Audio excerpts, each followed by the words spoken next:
First off, I would like to apologize for uploading this video so late, but I've been working all day on This Week in Stupid, and after slaving for hours over a hot computer, I have to say I created a really good dish, and all of you that are going to tune in tomorrow, they're going to see that I spoke the truth and nothing but the truth.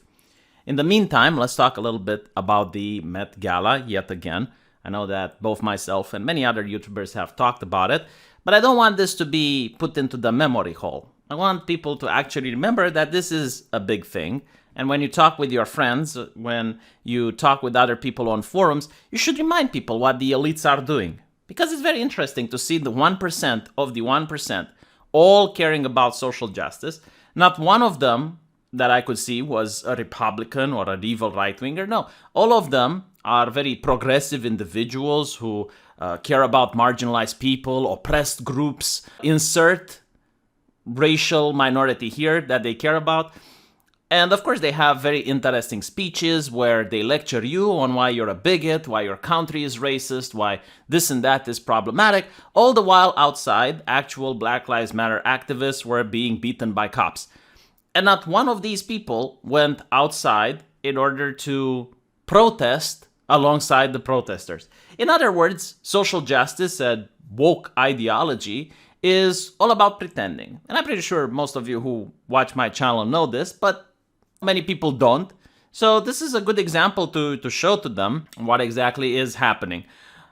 Now, it's also interesting why it is happening, right? Because when you look at it, many people compare this to the American version of the Hunger Games, where you have the very wealthy, the elites from the capital, dressing in very bizarre costumes, eating extravagant dinners, while outside people are suffering. Outside people are beaten by cops. People are suffering because of the stagflation. People are suffering because their freedoms are being restricted, so on and so forth. So why do people pay $35,000 in order to attend the Met Gala? $35,000 is something that even the 1% can't afford. It's actually less than that. I wasn't kidding when I was saying it's the 1% of the 1%. The reason why they pay it is because it's for charity. And if it's for charity, it means it's not tax deductible. So a lot of these wealthy people, instead of paying the tax, instead of paying their fair share, prefer to spend $35,000 on a charity event so that they can deduce a little bit from their taxes.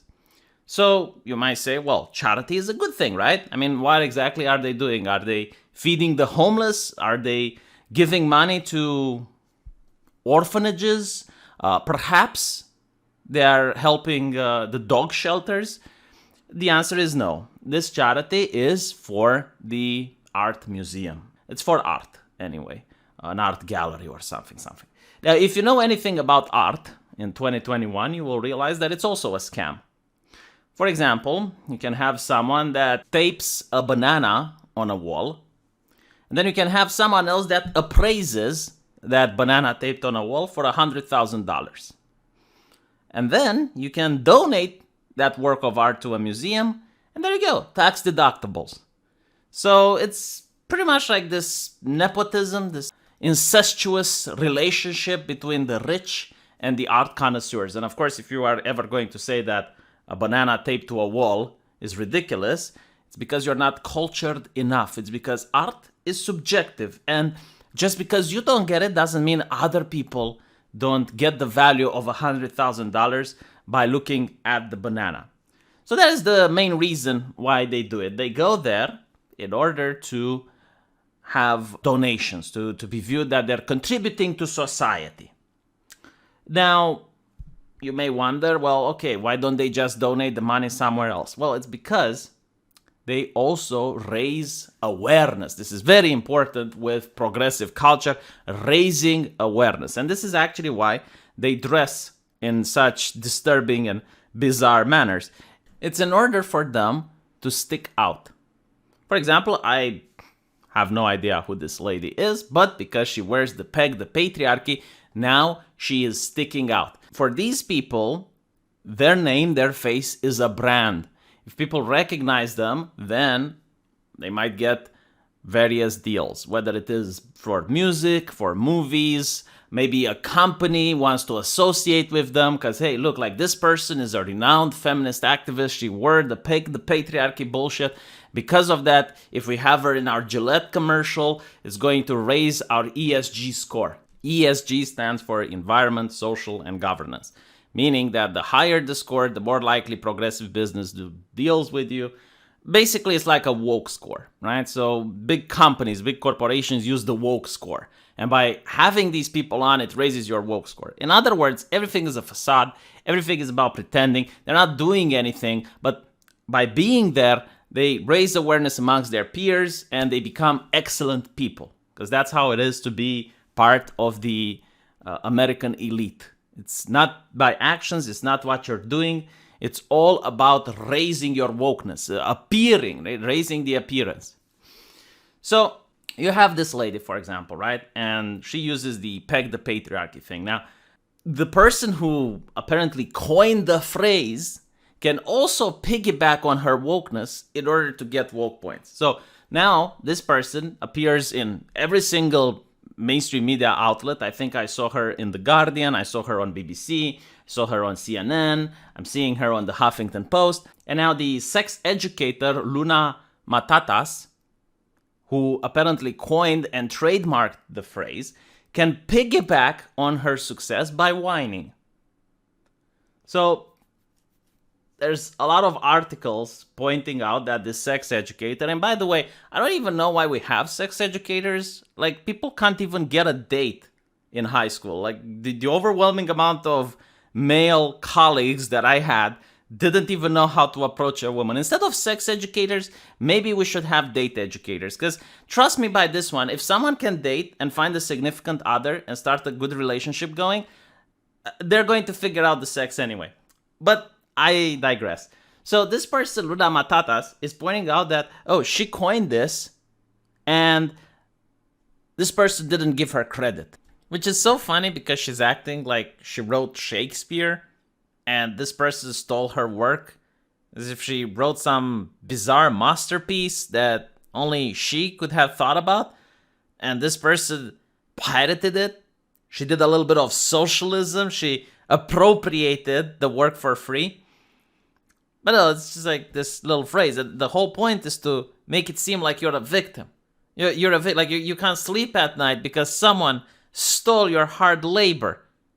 It's like she built a factory and someone stole that factory away from her. Can you imagine? Like I can literally see it right now. She was working really hard, like slaving over a hot piece of paper, thinking about what exactly she should write. And then after many years of torment, she finally created Peg the Patriarchy. And now she sees that being taken away.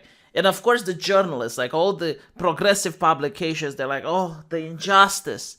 Let's share this article. Let's give her credit. And she is a fat woman of color, fat queer woman of color. I mean, look at the oppressions, all right? Even though she's making a lot of money as being a sex educator, teaching the cutting edge in peak human knowledge, which is sex, something that people recently discovered, like no one knew how to do it until this lady came up. She wants recognition. Right? She wants her brand to be uplifted. And she gets it. Now every single newspaper is talking about her. And you can see how this works. Even I from Romania now know about the Luna Matatas sex educator from Toronto.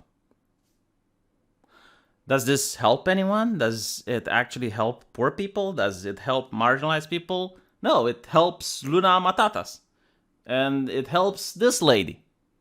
So now you kind of understand why you have the buffoon clowning herself with the in gay with trust type of thing. It's all about trying to gain attention. It's attention seeking. We used to have a word for it until it became a slur. It used to become attention whoring.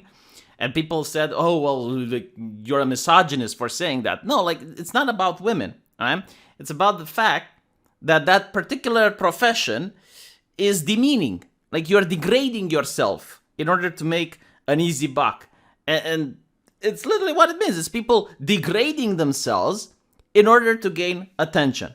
That's what the Met Gala is, both for men and for women. Okay, it's a non-binary term, this attention whoring thing, which honestly should be put back in the lexicon, because I don't think it's a slur. I just think it's something like, why you are doing this? Just stop doing this. Like, stop degrading yourself. Stop demeaning yourself. Stop showing your armpit hair. And yeah, I mean, that's pretty much why it happened, and this is why people don't really understand it. But if you were the 1% of the 1%, you'd probably go there too.